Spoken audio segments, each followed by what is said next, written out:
Pitch avatar integration with Calendly. Enter the Account Settings menu.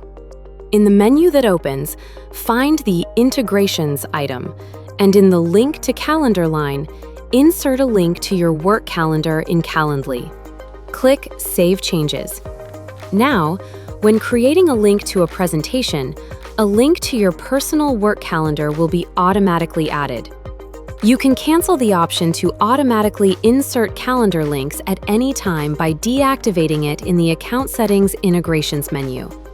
You can also insert a link to the calendar manually for each specific presentation. On the left side menu, go to the Presentations tab and create a link for the selected presentation.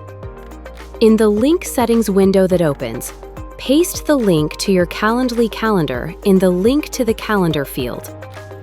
After setting all other options, click Create to create a link. You can send this link to your customers. When the listener clicks on the link, they can book a meeting with you by clicking the Schedule Meeting button at the bottom of the interface screen.